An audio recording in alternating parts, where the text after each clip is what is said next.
Merci, Monsieur Dimitri, pour votre intervention. Bon, si tout le monde est OK, on va débuter l'événement. Donc, rebonsoir à tout le monde, rebonsoir à tous, à ceux présents et à ceux qui nous suivent sur les différents réseaux.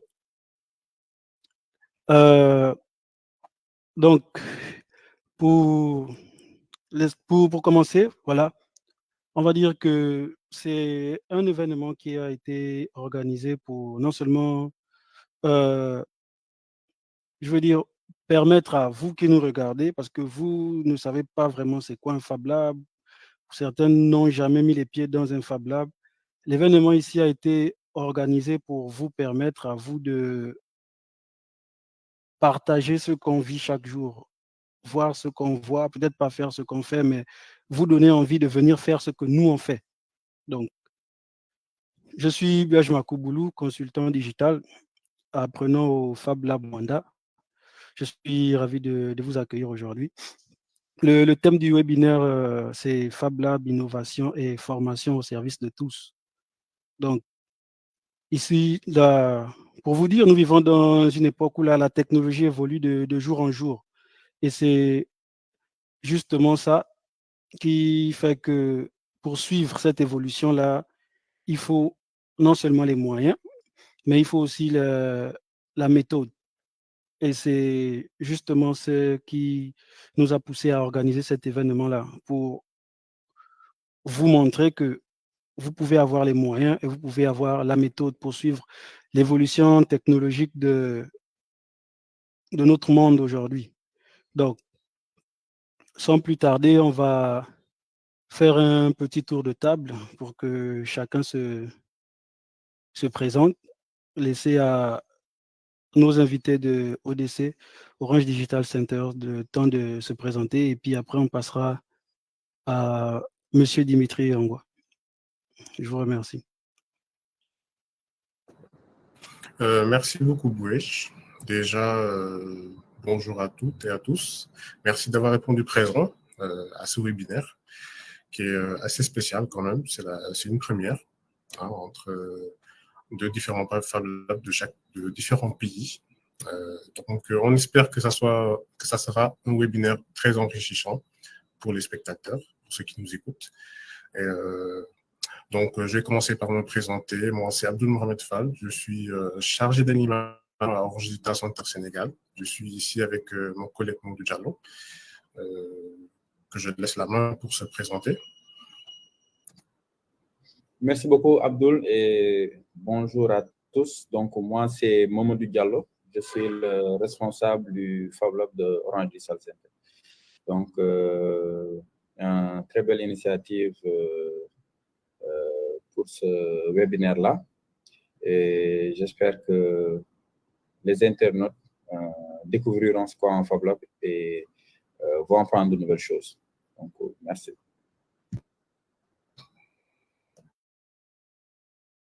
Merci à vous déjà.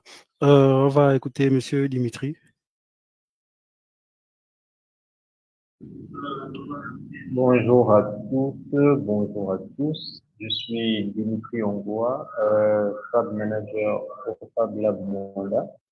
Ravi de faire partie de ce webinaire. Je suis en charge de la supervision, la gestion de tout le laboratoire et je veille à ce que les activités se déroulent dans de meilleures conditions. Merci. Donc, merci à tout le monde, merci. Disons qu'on va rentrer step by step, comme on dit, dans ce qui nous concerne aujourd'hui. Mais avant, je voudrais que chacun d'entre vous présente à ceux qui nous suivent, justement, c'est quoi un Fab Lab? Qu'est-ce qu'on fait dans un Fab Lab? Et qu'est-ce qu'on peut devenir ou qu'est-ce qu'on devient au sortir d'une formation au sein d'un Fab Lab? Donc, on va commencer toujours avec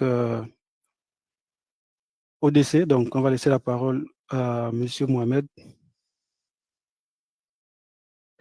Merci, Monsieur Bouich. Donc, je vais peut-être me permettre, avant de directement parler du Fab Lab, de présenter globalement, brièvement, Orange Digital Center, dont le Fab Lab est inclus dedans. Donc, Orange Digital Center, pour ceux qui nous regardent et ceux qui ne connaissent pas, c'est un centre de formation professionnelle qui aide des jeunes à se former dans les métiers du numérique gratuitement. Alors, ces métiers du numérique vont du développement web mobile au référent digital, allant du développement data. Nous avons principalement ces 3 filières et nous avons deux autres filières qui se sont ajoutées récemment, il y a quelques années, qui sont les hackers. C'est une filière qui inclut uniquement les femmes. Les femmes sur les métiers des compétences fondamentaux numériques. Et nous avons également le cloud computing qui est couvert par AWS, Amazon Web Services. Et donc, ces formations ont une durée de entre 4 à 10 mois. Donc, à la fin de ces formations-là, ces jeunes sont certifiés, peuvent soumettre leur projet, et ensuite, ils sont certifiés à la fin par l'État. Et en parlant de ça, j'ajoute également qu'il y a un Fab Lab, un laboratoire de fabrication numérique qui est sous la responsabilité de M. Mamoudou Diallo, dont je vais laisser la présentation.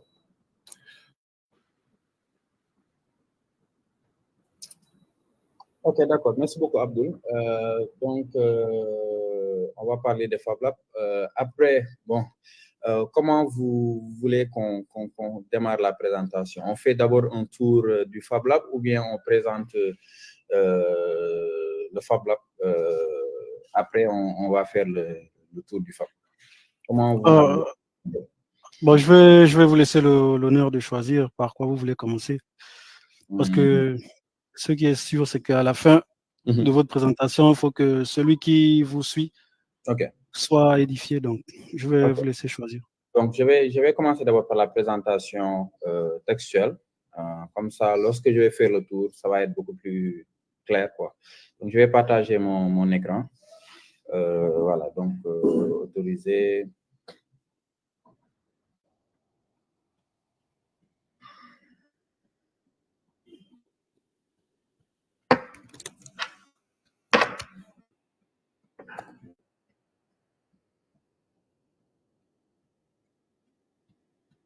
C'est bon, vous arrivez à voir mon écran? Oui, c'est bon. Ok, super. Voilà, donc, qu'est-ce qu'un Fab Lab? Donc, Fab Labs veut dire Fabrication Laboratory. Donc, le Fab, c'est Fabrication Laboratoire, donc laboratoire de fabrication. Et donc, un Fab Lab, c'est un laboratoire de fabrication, donc c'est un espace qui est ouvert au public. Tout le monde peut venir au niveau du Fab Lab.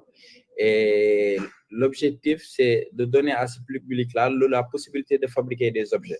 Ici, on parle d'objets de nouveau genre parce qu'on n'a pas vraiment de limite sur ce qu'on peut fabriquer. On va dire qu'ici, la limite dépend de la personne, de la façon de réfléchir. Mais on a toutes les possibilités au niveau du Fab Lab. Quand on dit on fabrique des objets de nouveau genre. Donc, c'est un lieu de créativité, un lieu où on peut apprendre de nouvelles choses, un lieu aussi d'innovation et d'invention. Donc, les Fab Labs donnent accès à un environnement, à des compétences, à des matériaux, à des technologies de pointe pour pouvoir résoudre des problèmes. Soit on vient dans un Fab Lab pour trouver une solution à une problématique bien définie, ou bien on peut venir dans un Fab Lab aussi pour apprendre. Donc, voilà, c'est ça en résumé. Un Fab Lab, c'est juste un espace où on fait de la fabrication, on fabrique des objets, donc avec des outils de pointe, des outils de nouvelle génération. Donc, on partage la connaissance parce que quand on est dans un Fab Lab, on rencontre des gens qui viennent d'univers différents. Et donc, ces gens qui se rencontrent là donnent la possibilité d'échange. Donc, une personne qui travaille peut-être sur de la menuiserie peut s'intéresser à une personne qui est dans le domaine de l'électronique ou bien dans un autre domaine. Et ainsi, on a ce lien-là de partage de connaissances. Donc aussi, c'est un lieu où on démocratise aussi la fabrication. Parce qu'avant, on va dire, si on fait un peu d'historique, les Fab Labs sont nés vers les années 90. Donc, c'est un professeur de l'université MIT, Massachusetts Institute of Technology, Neil Gishenfield, donc qui s'inspira des hackerspaces. Donc, les hackerspaces, pour faire un petit saut dans le temps, en fait, c'était des communautés, des gens qui se mettaient dans des lieux et qui essaient de détourner des systèmes. Donc maintenant, le mot hacker a une connotation, une mauvaise connotation. Bon, les gens, quand on parle d'hacker, ils ont peur. Mais avant, il faut savoir que le mot hacker, c'est juste une personne qui détourne un système existant à un autre système. Donc, je prends un exemple. Par exemple, la fourchette est faite pour manger. Donc, c'est l'utilisation de base. Un hacker, qu'est-ce qu'il va faire? Il peut prendre la fourchette-là et l'utiliser comme antenne peut-être pour télé. Donc, voilà, par exemple, un système de hack. Et donc, à l'époque, il y avait des espaces qu'on appelle des hackerspaces où ces gens-là qui venaient pour modifier des systèmes en autres se rencontraient là-bas, discuter, donc fabriquer. Et il s'est inspiré de ces lieux-là pour mettre en place ce qu'on appelle un Fab Lab. Donc, voilà, d'où l'esprit de partage, l'esprit d'innover, etc. Donc, il le fonda en 2001.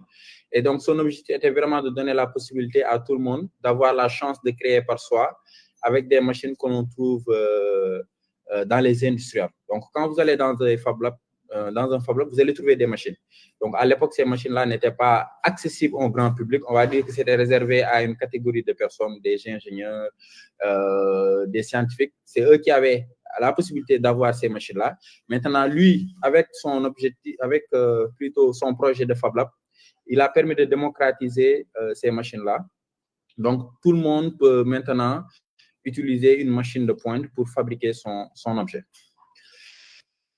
Donc, qu'est-ce qu'on peut trouver dans un Fab Lab? Donc, sûrement, vous avez dû entendre le mot machine que je répète souvent. Donc, dans un Fab Lab, on va dire que vous allez trouver des machines et des projets. Les machines vont permettre de concevoir les projets. Donc, comme machine, on peut avoir une fraiseuse numérique. Donc, c'est l'image, la photo qui est en gauche. Donc, quand je ferai la visite, vous allez voir la machine. Donc, on trouve plusieurs types de machines. Et dans un Fab Lab, ces machines-là, on les appelle des machines à commande numérique. Parce qu'il faut savoir que quand on est dans un Fab Lab, la plupart du temps, on automatise les actions. C'est-à-dire que pour découper, par exemple, un motif, on ne va pas le faire généralement, on ne va pas le faire manuellement. On ne va pas venir prendre la scie à bois pour pouvoir découper. Mais on va utiliser une machine, on va faire le design et on va envoyer cette machine-là pour qu'elle puisse découper ça. C'est pourquoi on appelle ça des machines à commande numérique, parce qu'il faut un design que vous allez faire numériquement, de manière numérique, que vous allez envoyer à la machine pour pouvoir réaliser. Donc, on va trouver plusieurs types de machines à commande numérique qu'on va détailler après. On va trouver aussi des projets. Donc, des gens vont venir avec des idées et ils vont mettre en place le projet au niveau de ce Fab Lab-là, tout en utilisant les machines à commande numérique. Donc, pour entrer un peu plus en détail avec les machines à commande numérique, donc une machine outil qui utilise des instructions programmées par ordinateur pour contrôler des mouvements précis d'outils du travail. C'est-à-dire que ces machines-là sont spécialisées. On va dire que si cette machine-là est utilisée pour découper, cette machine-là est utilisée pour graver, cette machine-là est équipée pour faire de la couture, etc. Donc, en fonction du besoin, nous, sur l'ordinateur, on va définir le parcours, le traçage, là où l'outil va passer. Et ensuite, c'est la machine qui se charge automatiquement de pouvoir de faire cette opération-là. Ça peut être une opération de découpe, ça peut être une opération de gravure, une opération d'ajout de matière comme l'imprimante 3D, une opération de couture. Donc, côté projet, après, dans d'autres slides, on va pouvoir entrer en détail, mais on peut trouver beaucoup de projets. Là, on a énuméré quelques projets. Donc, on peut trouver des projets de drones autonomes. Donc, il y a des gens qui, dans un Fab Lab, vont mettre en place des drones et ils vont acheter de l'intelligence pour que le drone